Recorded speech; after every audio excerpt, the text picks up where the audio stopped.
make sure whether you're guesting or hosting that you bring your A game. You don't just turn up. You have to do a bit of research. You're respecting it. But what happens when you do that? You get a better interview, which in turn people are more inclined to share or come back.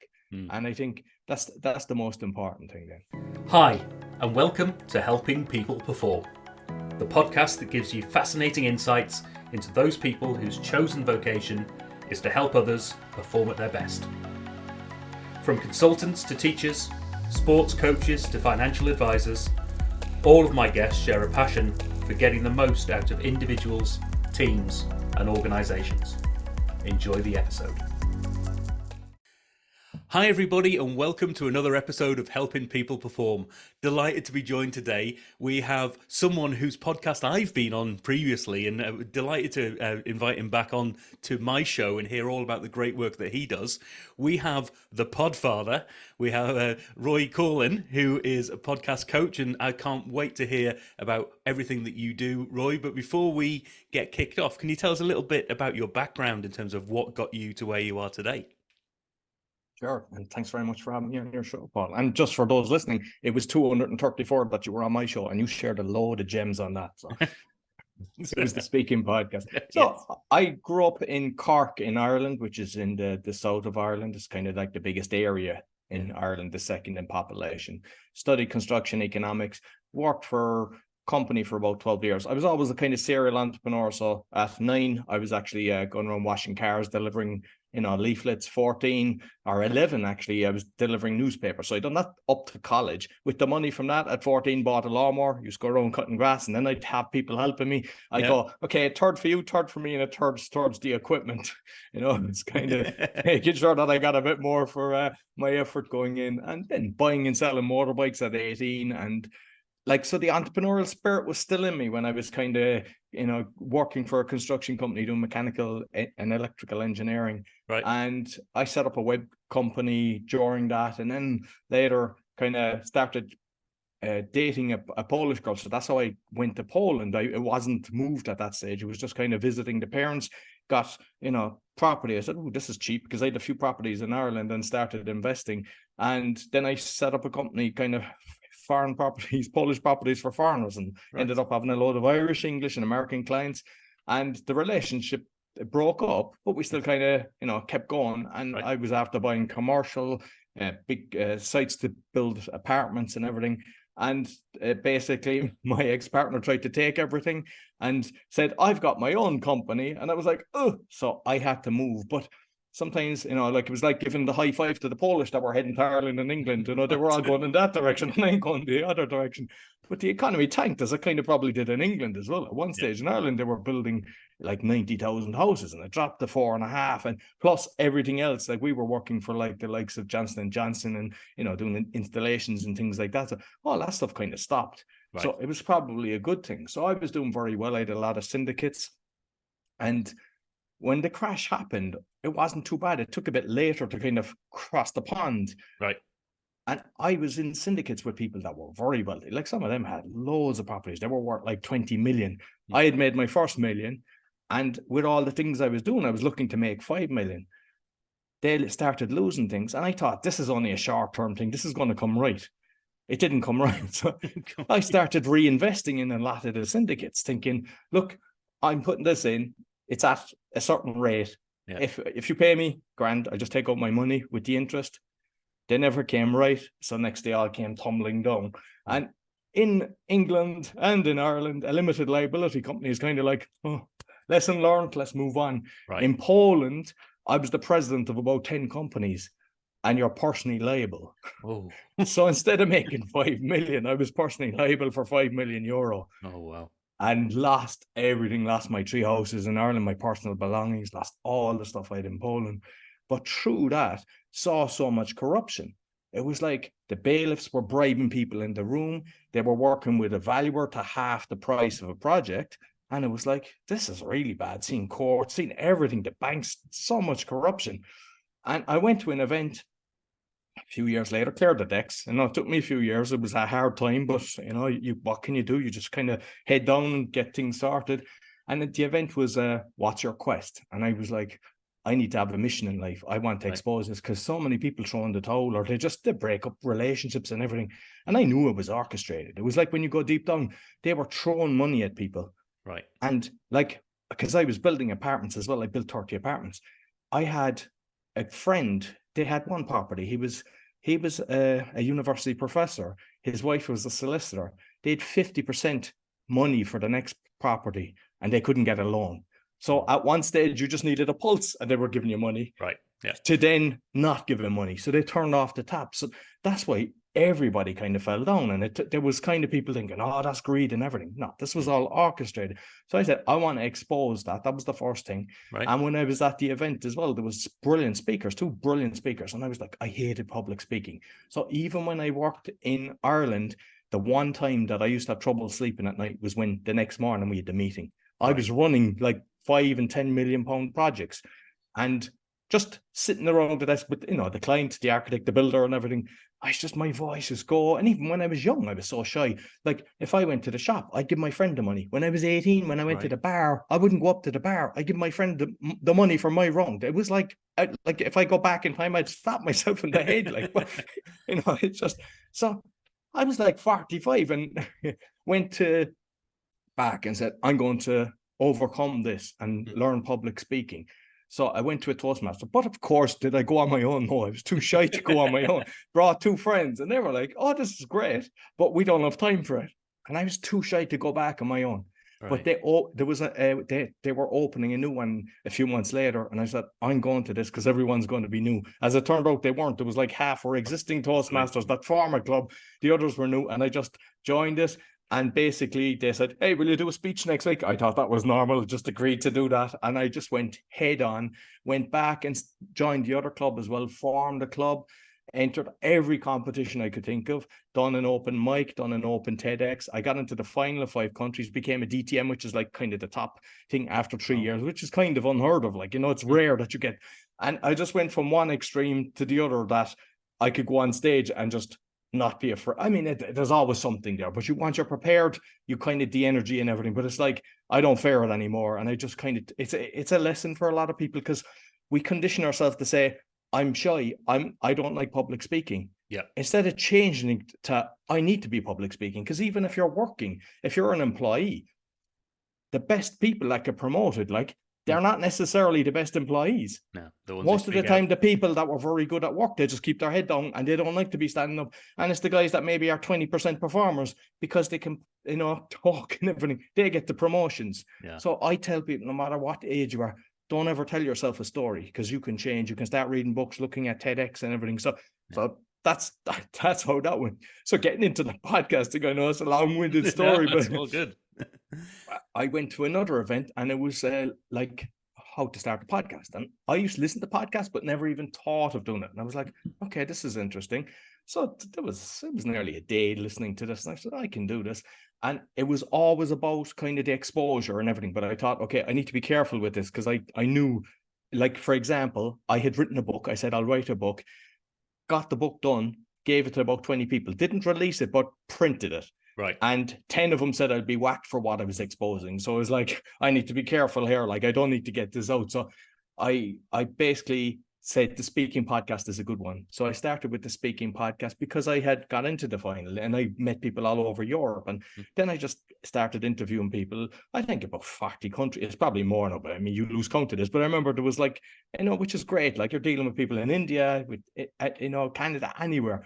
And the next one was the meditation. So when I went through all of this, it was like meditation helped me, because like sometimes builders had actually done some fraud. Like, I'd have an engineer overseeing everything, and they actually didn't put in the sewage connections. Right. And did you win on the court cases? No. Every time someone's trying to take money off you, yeah, they can win. But when it's the other way around, it's kind of, but that's just kind of life. And you have hatred for kind of a lot of this thing.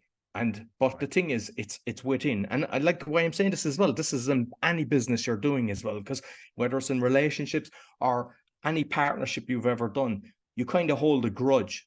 But what's happening is they're not at the other side of the world or the other side of wherever they're living, thinking of you. And so you're actually just putting that into yourself. So what I've learned is the act of forgiveness is actually forgiving them is actually releasing it from you. Right. And it's easy for small ones, right? You can do that in a day or two, but when the hard ones, and you just keep doing it, and it just kind of goes. So then that doesn't affect you. Or, for example, reliving the story. So when I was telling you what happened to me, like when I was telling that story at the start, like it was, you could feel like you're reliving the moment. And a lot of people are like that when they're telling you, when they've released it or they haven't. Right. And I think meditation for me helped. So because I started off listening to 6-phase meditation, which what you're grateful for, because when you're grateful, you kind of attract it. And then your plan for the day and things like that. And what happened is 2 of them disappeared. Like one was the 6-phase, it just disappeared. And I was like, okay, this isn't great.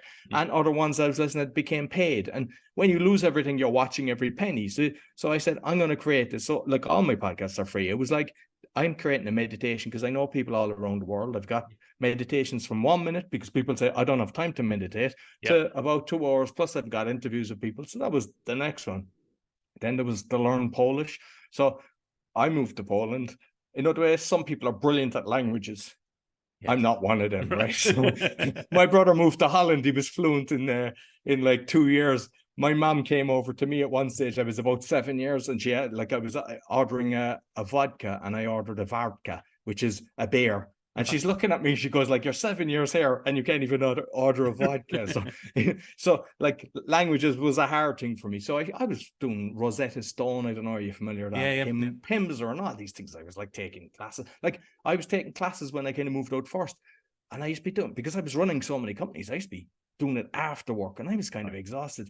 I'd fall asleep in front of the teacher. She'd come to my place, and I fell asleep a few times. So she used to get me to stand up and juggle tennis balls. Right. To just kind of get my energy up. But I could see it was actually helping. So it was kind of, a bit strange. Then I kind of stopped. I said, this isn't really working. Then I got more kind of lessons in a class, and it kind of helped a bit. So I said, maybe if I listen to a podcast, that will help. Right. And they were scripted or they were only in Polish. And I was like, nah, I can't. And I said, I'm gonna do this. So basically my ex-wife was not that teacher that I was juggling tennis ball, but a later one. We have a good relationship because we have a child together. Right. And basically I said, let's create a podcast. And that's what we're doing. We're doing it in my style. So I put up a picture. So it could be a mechanic, the different things you find in a mechanic. You've got your Formula One. So, somebody would understand that. You go to the dentist, all the different things, filling and all that. And we keep it like, and I mention it in English as well as the Polish. So you're kind of hearing it a few times. They're kind of 5 to 10 minutes. Right. And it's been like number one in a lot of countries. It's got over 2 million downloads between the audio and the video for something that I kind of done for myself. Yeah. And what I say, and this is kind of a lesson for those that might be thinking of starting a podcast, is I just done a really crappy graphic for that at the start. Yeah. It was like, I was just standing next to her, took a picture and just sent it to something like a microphone. It looks terrible, really bad clothes, and I have a graphic of me ahead of like Duolingo and BBC and all these different ones, and it's like, it's great having it. But eventually I kind of invested and done good pictures and good graphic, and kind of the logo made sense. So what I would say to people is, you can wing it and think, it might work, but better to go in and go, let's do this right. Because you can do these things cheap as well. As people I know work on Fiverr and stuff, 99 designs. So even at $100, you're getting a lot of people giving you the option. So you can do it cheap. So don't just kind of put out something and go, I'll change it later, because you just never know how it'll fare out. Yeah. So the next one was The Awakening. So basically that's the one that I was like, okay, exposing fraud, corruption, but with solutions. And I've had like Mickey Willis on it, Dr. Peter McCullough, even David Icke. I know, English guy. Yeah. People love him or hate him, but doesn't matter, just getting all these people. And it's just a case of do what you're passionate about. Right. Yeah. No, and I mean, having those conversations with you previously and hearing your story here, it's very much on that, particularly as we link it to the podcasting. It's what's been your experience in life and what are you passionate about that you want to share out to other people? Because if you're just trying to do something for the sake of it, then that's going to come across in the work that you do, and people aren't going to engage with that. And I think the thing that really always struck home with me is things like that speaking podcast where, as you say, I was lucky enough to be a guest on there with so many other awesome people. And it's because you've been through that journey, but you've also seen and felt the value. And I think that's the bit that really comes across, is when you see the value, you want to help other people to get to that value as well. And podcasting is such a great way of doing that. So maybe talk to us today about your podcasting coach angle. You know, who do you help and how do you help them?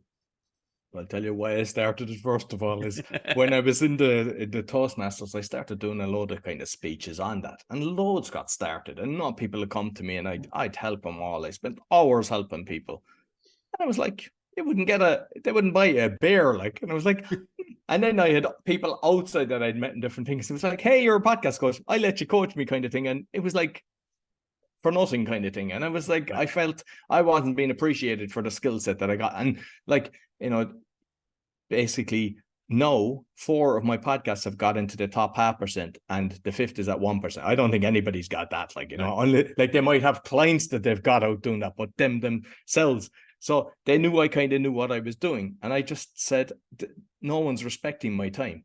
Right. And so I basically said, okay, I'm going to start coaching people for doing this and set up a way. But what I've done is, because I'm conscious of everyone's budget and I know what it's like if you lose everything, it's going on every day to work, unfortunately, all over. Yeah. So I have like a webinar that's free for people. It's about half an hour, but it's still enough. And you can go away and find so many different things that you can do. Then I've like a course that, you know, it's like a couple of hours, but it covers everything. Yeah. Or one-on-one coaching. And what I do as well is, because you've got different characters in life.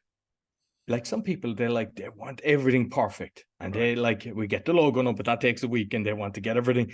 And others are like, they're Formula One, they're going like, and that's okay. I accommodate to the different people. Where some people don't, they've got their style in coaching, and they go, this is the way it's going to be. Right. And I think by actually understanding who they are, what type of character they are, and doing it that way, it kind of, they end up then being happy. And also I kind of set them up at the start, just what to expect. And, you know, because you're aware of this. I mean, some people, they do 3, they're gone. It's rare, like, to get to 10 and they're gone. And it's like, okay, don't do this for the short haul. Don't be thinking you're going to become a Joe Rogan getting 100 million or 200 million overnight. That's not, you know, that's not normal. But what you have is, especially if you've got your own business, like your own coaching, start promoting yourself first. That's the first thing. You can start building it then and getting people in. But the most important thing is, 1 is if you've got something yourself, or 2, even if you're just passionate, if there's something in the world you hate, create something that's making the change for that,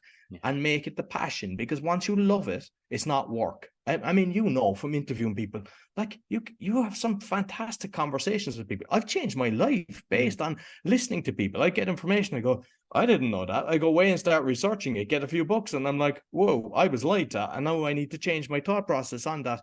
And I think people don't expect the actual benefit of that. Plus, you'd actually like to be people say, hey, you say if they're in America, hey, when you're here, you're welcome to stay with me. And you just click with some people. There's just a bond. And I think people don't kind of, they don't realize that it's like, they think it might be a job. If you love what you do, it becomes like, most people are sitting down watching Netflix, or they're watching the TV and stuff like that. Isn't it better to be doing something positive and sharing positive news? And I mean, we see the stats, like, they're kind of crossing over the media. Like, the podcasting is actually on the rise. And I mean, I don't watch any, I mean, I'd watch a series or a movie, but with no ads or something like that. But like, I listen to a load of podcasts. I know I'd listen to some of the Rogan ones, some of Patrick Bet-David, Blind Boy. I don't know, you're familiar with him, an Irish guy. He's a guy that doesn't want to be known. He wears a plastic bag on his head. So, you know, but he's getting millions of downloads. He's very, you know, he's very good. So it's a case of kind of, if you love it, like, sharing the message, it gives you passion that you will keep going. And I say that to people, and then eventually the money will come. There's a lot of different ways of trying to monetize, but don't make that the mission. Right. Yeah, it's very much one of the lessons that I picked up along the way. It was never, for me, it was never about certainly direct. If you think that doing a podcast is directly going to lead to business or cash coming in for being paid to podcast or whatever it might be, I think you know, unless you are already particularly famous or have a well-known angle, then you're starting off on a very difficult foot, if not impossible. Whereas if you start off with, as you say, what you're passionate about, share that with people, get that message out there and engage other people with it, I mean, I've been doing this for just over a year now, and I've had opportunities to collaborate. I've had opportunities to work and support people, connect others with each other, because they see some great people out there who was, oh, you should be on their podcast, or the work they're doing behind the scenes is very much what you need right now. And that in itself just leads to this ecosystem of value being shared. And I really, really applaud you for helping people with getting their message out there, because I mean, consistency has always been a piece.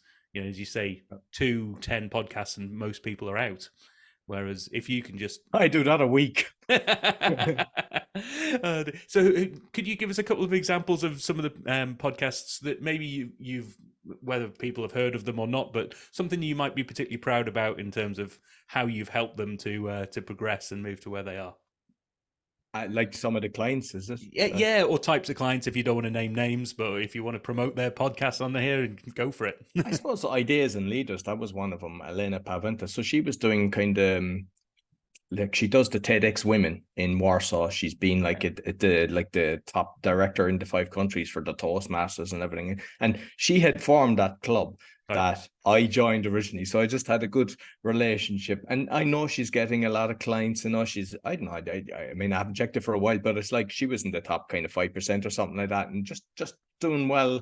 And it's just lovely seeing somebody that sticks with it. Like she's got, I don't know how many now, but I know she hit the over 200 mark as well. And when you see somebody consistent, and I gave tips as well, as like, because for example, the Polish one, I do it Monday. It used to be Monday and Wednesday, and then I realized I'm going to check out another one. Like, so I have a different teacher on the Friday, but I'm consistent. So I have a schedule that comes out a minute past midnight on my time, but it comes out earlier, obviously, in America and whatever. And I just keep doing that. And it's so important, because the ones that I like, well, I mean, Patrick, Bet, David and Rogan, they're kind of a bit irregular as well. But the Blind Boy, Wednesday morning, guaranteed, it's there. Yeah. And a lot of people like that. They like consistency. They like looking forward to it. So even with the languages, I'm kind of conscious that somebody has a system of learning. Make sure that you provide it from. The other ones, they're a bit haphazard. I mean, I'm trying to do it. I'm trying to go, okay, let's get to, say, crypto on the Sunday and whatever. And yeah, it goes for a while, and then you get a curveball. But it's like, but for somebody that's got one, I would definitely recommend getting it out. If you're doing 1 or 2, try to be like on certain days, maybe the Sunday or the Monday, and kind of go like that. And I would like to give you some tips. Yeah, please do. Okay. So I've looked, and it's something from my own experience that I've realized, okay, I've done this wrong. You're starting your podcast with the hashtag and a number. How many people are doing a search with that? Yeah, it's a good point. So I've moved it to the back. No, so I have the title, then the name, or if it's a famous person, I put the name first. The other thing is, I know you do the short ones and you have the interview types. Yes. And I know a lot of people do that as well. And some people, they've got like 5 podcasts built into one, but you don't have that information. So I know you must have said that at the start to people, hey, this is what, but unfortunately you constantly have new people coming in. Yeah. And people don't know. And you should have it on the show notes, but I wouldn't even do that. I would just call it a different episode. Yeah. And you don't need 2 separate podcasts for that. No. But it's like, I don't think people are going to say, I only want to listen to this one, because I think you're giving so much value. And like the one thing is, like, you have fantastic like humor and everything. Because I was listening to the one with the guy in the LinkedIn, and it's like, not everyone can do that. Not everybody can have the crack, and as well as giving valuable content. So it's like, it's just a few little things will make a massive difference. Like, just change the number to the end. Like, for example, I've done a few different things like that now. And even on YouTube, I was like trying to crack the code. Like the Polish one, that's like over 1.2 million. But my own one was like, it's coming close. It's like 90,000 now at the moment. And it was like, but slowly it was like getting, and the subs were like, some days you get 30 a week and some days you get 10. And you're like, and I've figured out that you kind of have them set in the different categories. So for me, it kind of works. Like for you might have like the single ones and the episode ones. But I got something like 80 odd last week, just because I made that change. Right.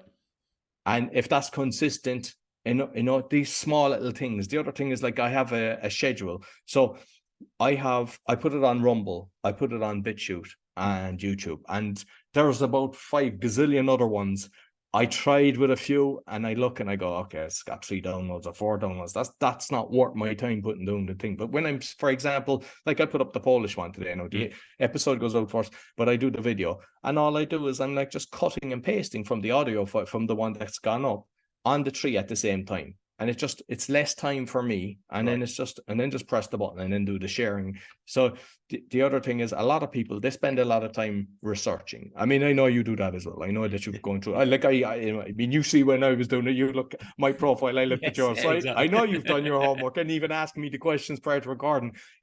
I know that you've kind of looked at. Not everyone does that, for example. So it's great that you are doing that. I mean, I've been on shows that people have spoken in front of 10,000 people, and it was their show, and it was like, hey, what did we say we're talking about again?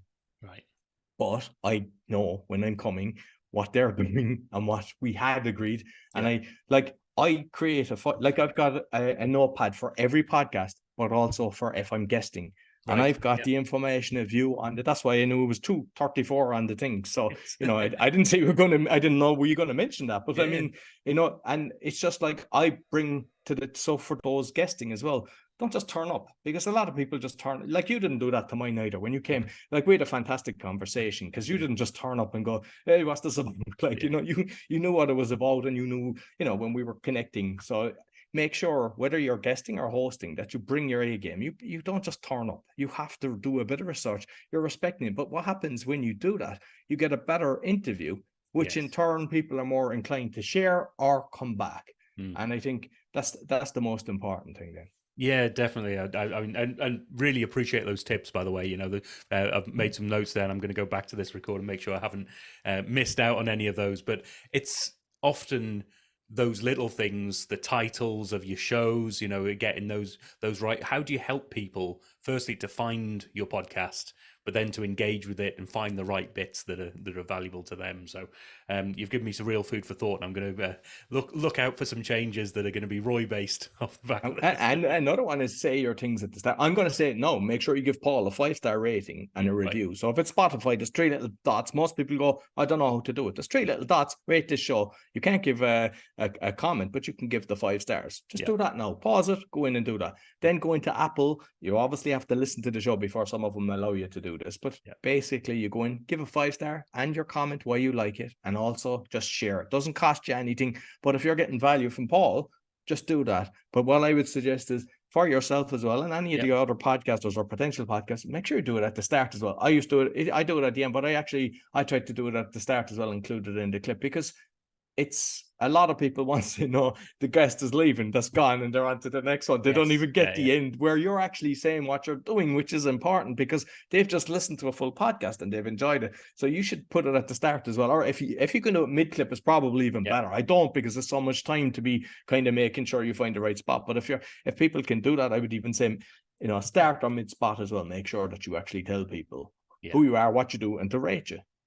No, it's some great little advice there that I think any podcaster out there can just go back and, if you've got your intro, your outro, things like that, just making sure that they're nice and sharp, making sure that they have things like, go and make sure you rate and review. And I think the one bit there that you mentioned around sharing, sharing is one of the best ways to help podcasts get out there, but it's also one of the best ways for you. I mean, I use sharing of podcasts as a way to show that I'm thinking of people.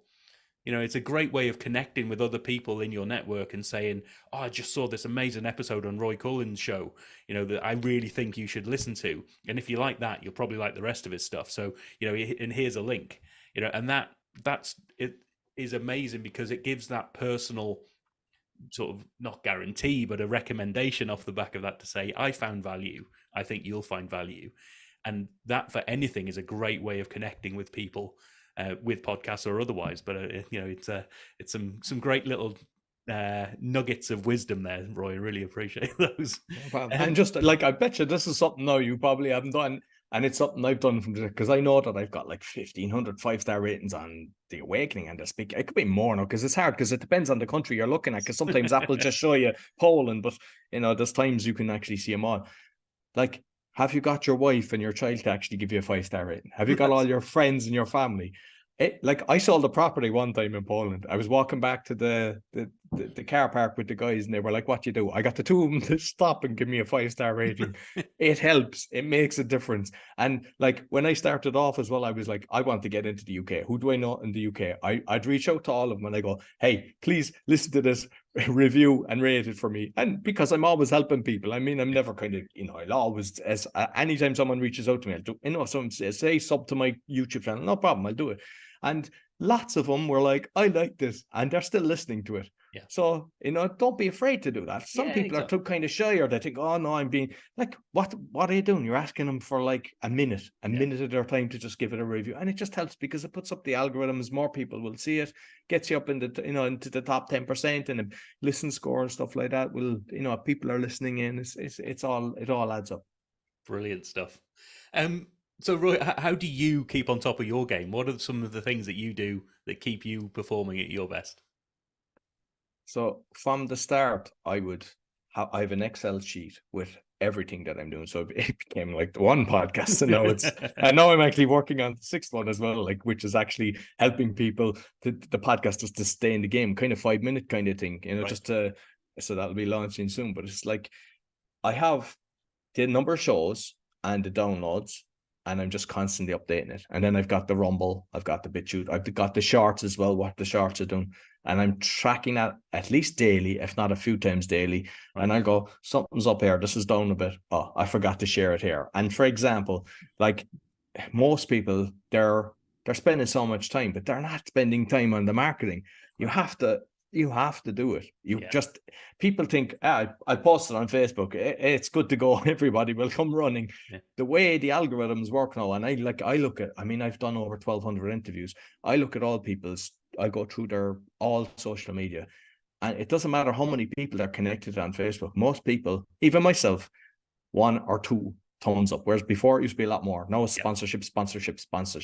So it's like when it shows it to a few of them, when there's an engagement, then it shows it to more. And that's how you kind of make sure that when you kind of ask it. But the thing is, a lot of people, they just do that. So what I say is, like for your one, post it to groups that would be relevant to what you're doing. So my Polish one, put in foreigners in Much, foreigners in New York, foreigners in Chicago, foreigners in the UK, the Polish in the UK, Polish in Ireland. And I share it to them because most of the Polish people fell in love with in English and Irish and Norwegian or whatever, and they want to learn, or they move to America and basically their kids just speak English and they never learned it, and they want to come back to the grandparents or visit. And I know they're the right audience. And is that why it's doing so good? It all helps. It all adds up. You do all these different things. I post on LinkedIn. At one stage, I just hit the share button on LinkedIn. Then somebody told me, you actually have to put a comment because they don't really know. You think just by putting the picture and the hashtag, sometimes I don't do the hashtags and everything, but when you watch it, you look at the engagement. Same with Twitter and things like that. Like for me, Twitter doesn't really work much, but if I have a guest, especially on the crypto, I don't see much interaction, but the guest shares it. And I see so much, like thousands sometimes, because they've got a big audience. So like on my forum, I ask people, hey, I'm going to tag you. You okay with whatever doing? So there's nobody, but everyone's happy with that anyway, because they're all trying to grow their social media. But just out of, culture, I kind of say, hey, you okay with me sharing this? Yes. And they are, and it actually makes a difference. So I do live calls, and the others don't do it, but I do. I'll share.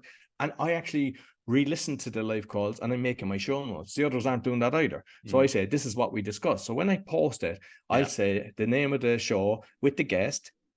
I give the guest profile, then what we discussed. I have the timestamp. So someone might just be interested in one thing, but they'll see the style and they might like it. And I'll tag the guest on the LinkedIn or if they're on the Facebook, and then they'll share it. Yes.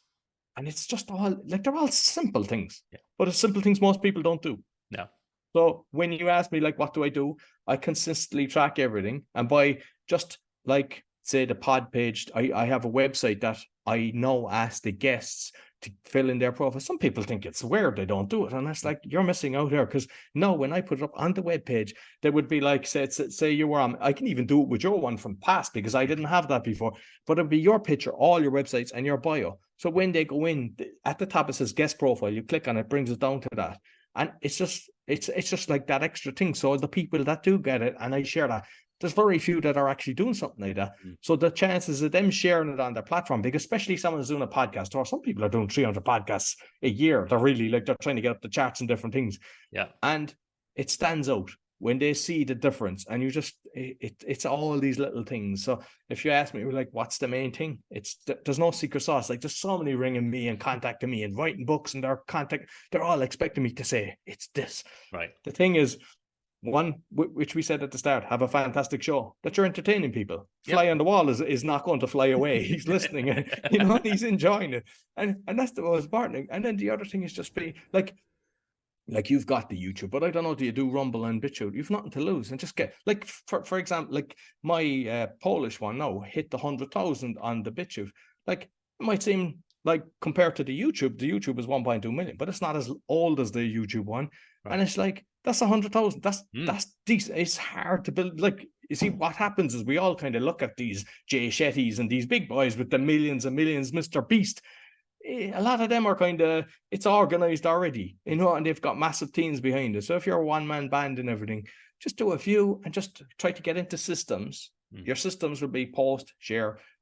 Like, because even on, like, what I do is I don't, like, say the Polish, I share the main page, which has everything. But then when I do the BitChute, I try to do that like a day later. So I'm not blasting the whole lot of them at the same time. And that's shared to the page. Some people like the BitChute, some people like the Rumble. And it all adds up. Every number adds up. That's the way I see it. Yeah. Sage advice. Amazing stuff. So if you had the opportunity to help any individual or team or organization with the skill set that you've got, who would you want that to be?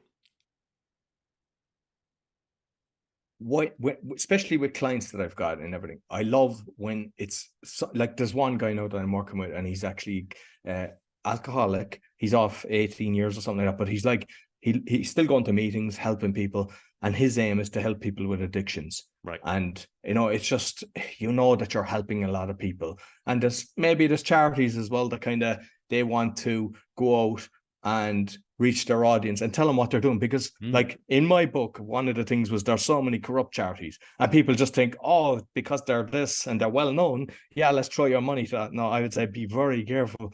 And once you've got a good one, I would love that, like, you're helping a charity, because the people then can say, okay, we've just done this, we've just built 20 wells, we've just done this, we've just fed so many people, we've taken so many homeless people, whatever it is.